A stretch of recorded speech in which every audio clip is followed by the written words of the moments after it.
सभ्य सामाजिक गण मनु, याज्ञवल्क्य और वेद के अनुसार विवाह किस समय और कैसे किया जाए इस विषयों पर हमने विचार किया। तो उसका मोटा सा सार यदि लोक भाषा में कहें, हम विद्यार्थी थे तब जो भजनोपदेशक थे सुनी सुनी बातों से कहा करते कि बाल विवाह बहुत होते थे, हम बच्चे थे जब। तो वहां लिखा विद्या बुद्धि बल हो जिसमें वे शादी के अधिकारी हों। विद्या बुद्धि बल हो जिसमें वे शादी के अधिकारी हों। 16 साल तक हर कन्या ब्रह्मचारिणी कंवारी हो।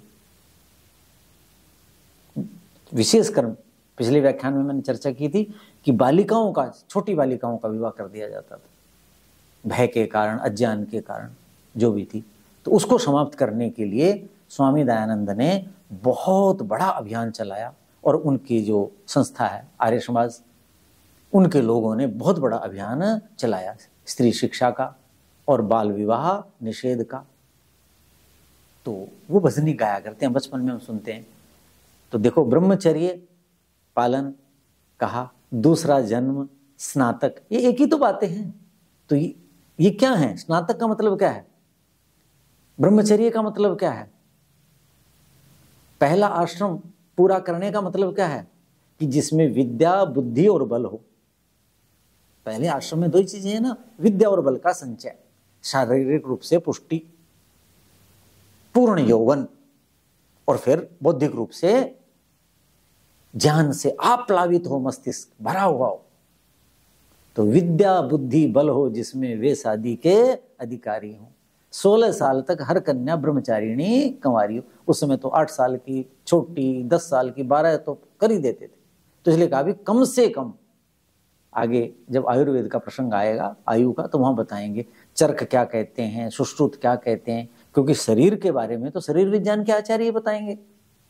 तो वहां है तो ये कहा कि 16 साल तक, यानी न्यूनतम ये होनी चाहिए। उसके बाद और उत्तम अवस्थाएं हैं, ऐसा वो कहते थे। ये पिछले व्याख्यानों का हमारा सार है। तो अब यहां क्या कहा? स्त्रियम उद्वहेत, स्त्री की बात आई। स्त्री क्या है?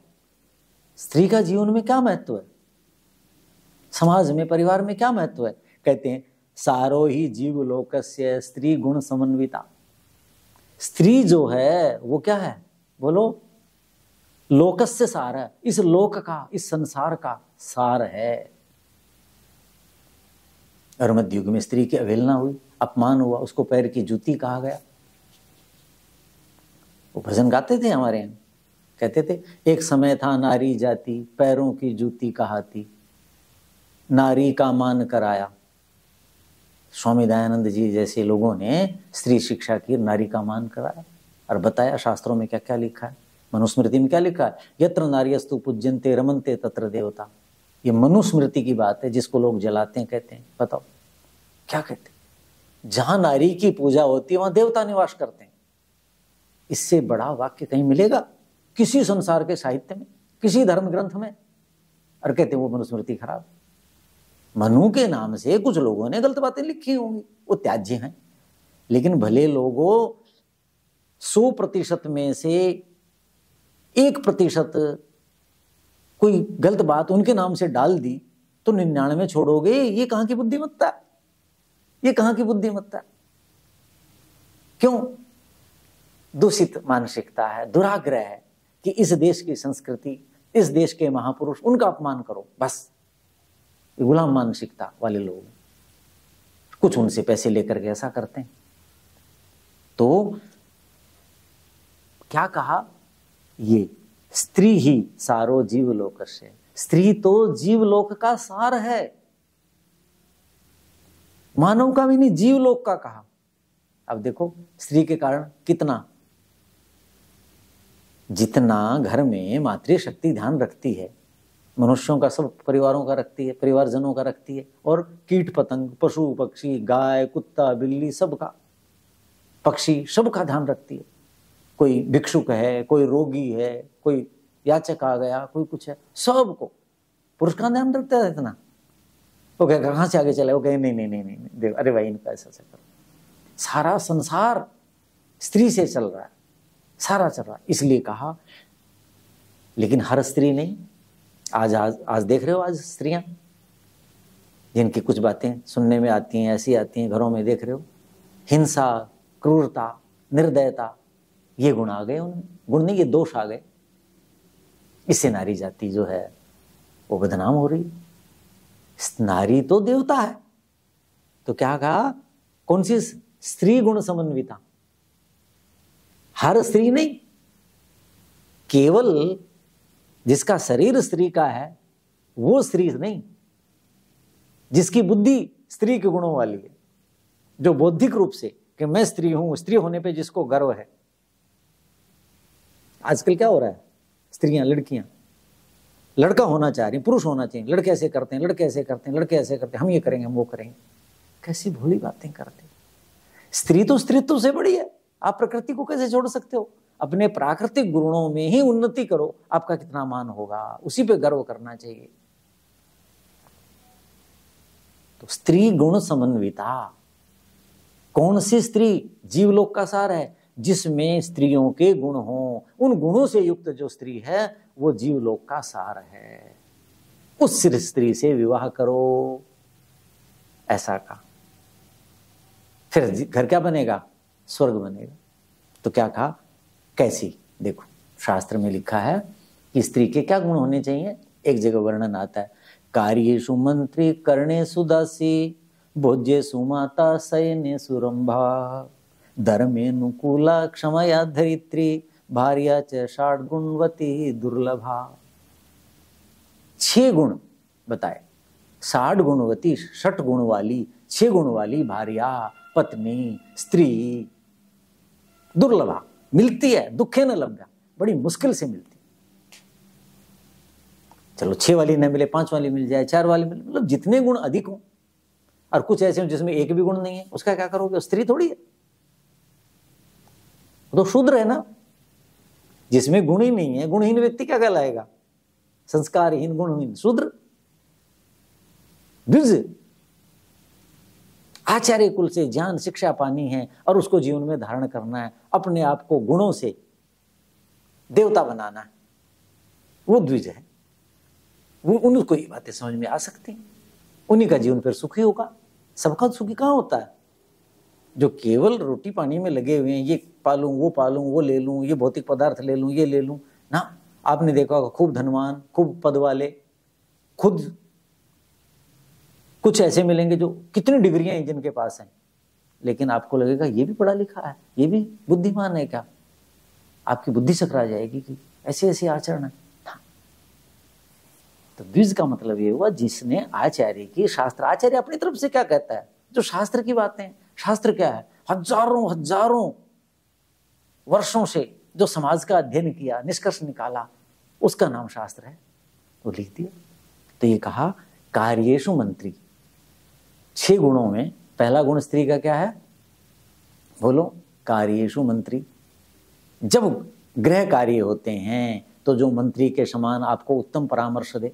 कितना कठिन कार्य है जीवन गृहस्थ का, कितनी समस्याएं आती हैं, विकट समस्याएं आती हैं, परिवार को चलाना, व्यवहार है, जीवन है, कितनी चीजें, क्या नाम लूं। तो उस समय पुरुष अकेला निर्णय नहीं ले पाता, गलत ले लेता है, कुछ है, तो क्या करें? उस समय जो मंत्री के समान, जैसे राजा अपने पास किसको रखते थे? क्षत्रिय को मंत्री रखते थे, ब्राह्मण को मंत्री रखते थे। ब्राह्मण समझते हो? जो विवेकशील है, ज्ञानवान है, क्षमाशील है, उदार है, जिसकी न्यूनतम आवश्यकताएं हैं, जिसमें स्वार्थ नहीं है, जो केवल और केवल राष्ट्र के बारे में सोचता है। राजा तो अपने बारे में ज्यादा सोचता है, मेरा नाम हो, मेरा ये हो, मान सम्मान। मंत्री कभी सलूट लेता देखा? भारत के प्राचीन मंत्री देखो, वशिष्ठ जी ने कहीं, विश्वामित्र जी ने, विश्वामित्र तो नहीं, वो तो राज ऋषि थे, बोलो, जिनको ये चीजें चाहिए ही नहीं, ये चाहिए ही नहीं, लेकिन वो अपने राजा को उत्तम परामर्श देंगे। जैसे विदुर थे, समझ गए? विदुर की कोई इच्छा ही नहीं थी, लेकिन राष्ट्र का हित सोचा, राज्य का हित सोचा, प्रजा का हित सोचा। राजा तो स्वार्थी होते ज्यादातर। तो मंत्री का मतलब समझ गए? जिसके पास मंत्र है, मंत्र समझते, मंत्र शक्ति है जिसके पास ज्ञान है।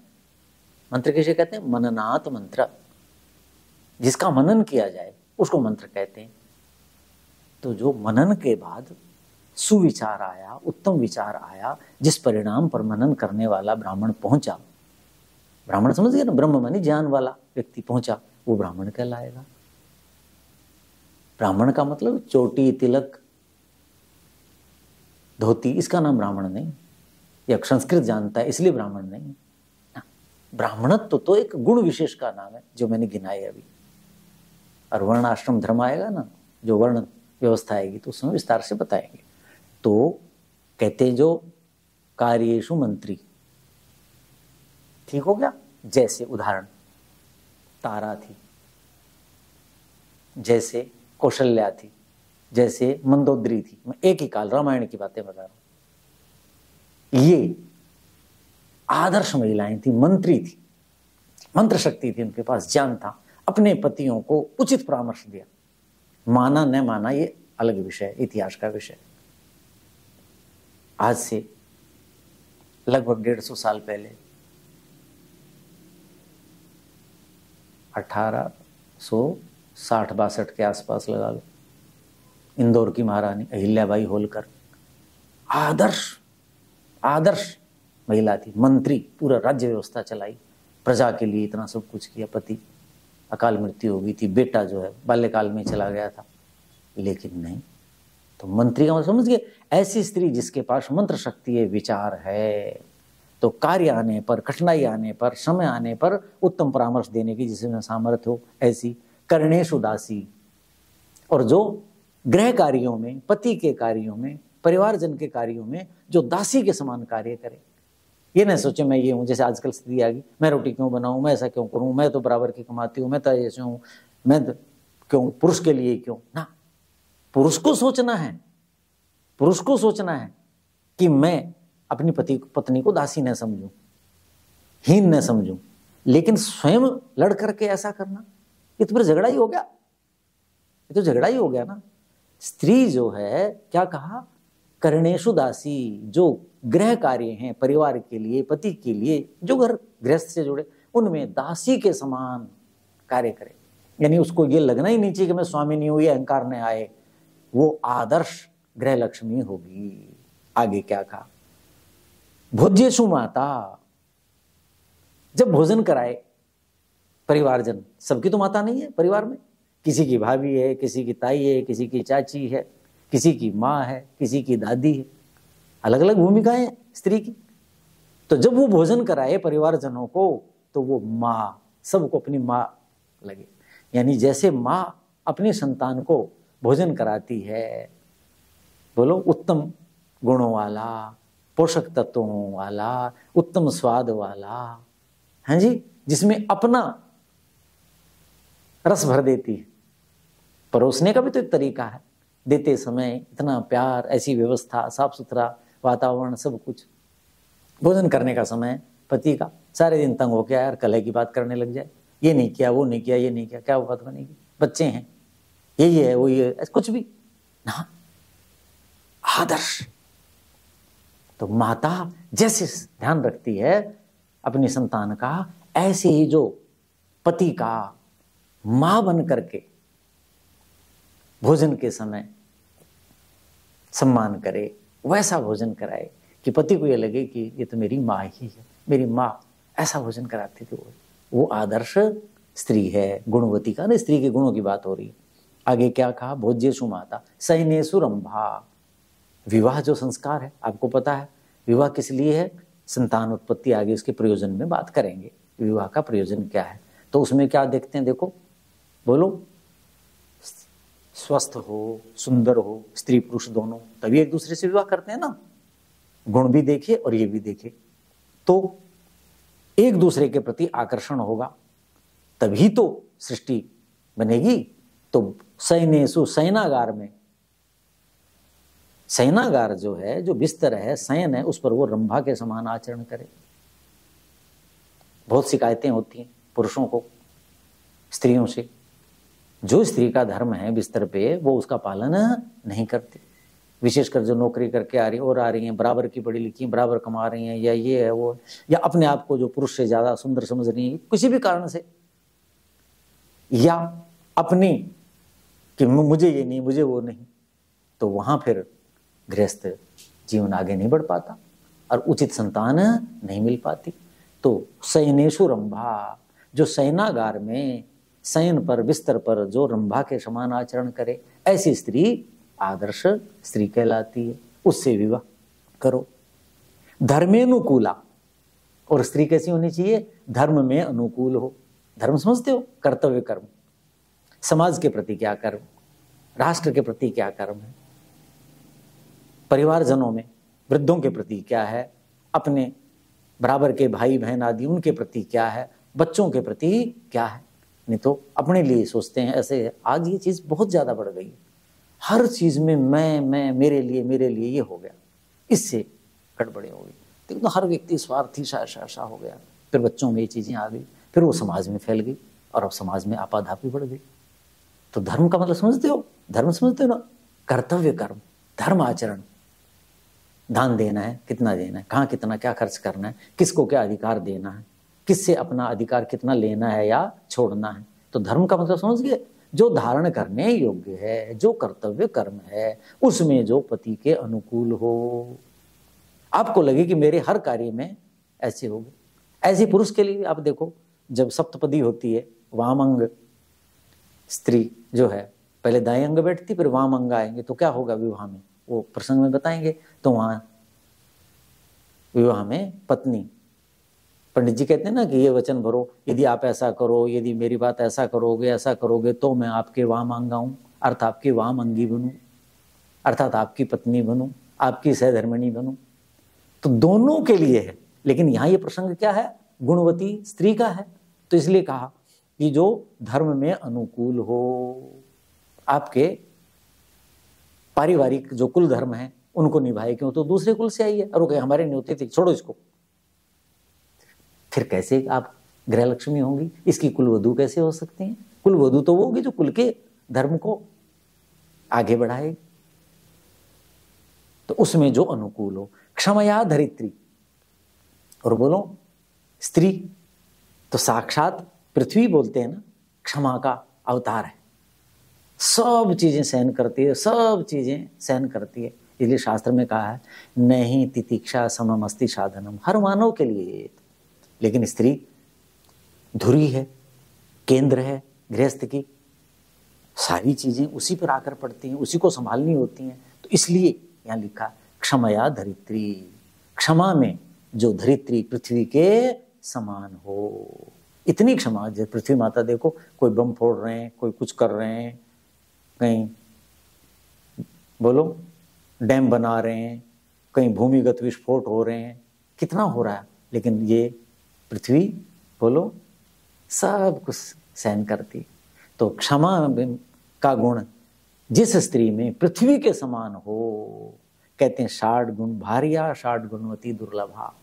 कहते हैं ऐसी स्त्री भारिया होनी चाहिए, लेकिन भाई सहज नहीं है, आसानी से उपलब्ध नहीं है। दुर्लभा, दुखेन लभ्या, बड़ी कठिनाई से ऐसी बोलो भारिया किसी को प्राप्त होती है, सौभाग्यशाली किसी को प्राप्त होती है। जैसे बाली को, दुष्ट था, गंदा था, लेकिन पत्नी कैसी मिली? तारा जैसी योग्य मिली। रावण दुष्ट था, मंदोदरी योग्य थी। दशरथ भी कोई बहुत आदर्श जीवन नहीं कह सकते उनका, राम बड़े थे, उनके पूर्वज भी बहुत बड़े थे, उनकी अपेक्षा दशरथ, लेकिन उनकी पत्नी कौशल्या आदर्श आदर्श आदर्श कई नहीं थी। तो ऐसी भारिया दुर्लभा मुश्किल है। तो आगे आया था ना कि क्या कहा था? सारो जीवलोकस्य स्त्री, स्त्री गुण समन्विता। वो स्त्री जीवलोक का सार है। कौन? स्त्री गुण समन्विता, जिसमें स्त्रियों के गुण हों, वो सार है। तो स्त्रियों के गुण क्या हैं? ये मैंने इसमें बताया। अब इतिहास में और ऐसी कौन सी स्त्रियां हुई हैं, इन पक्षों पर आगे विचार करेंगे। ओम शांति शांति शांति।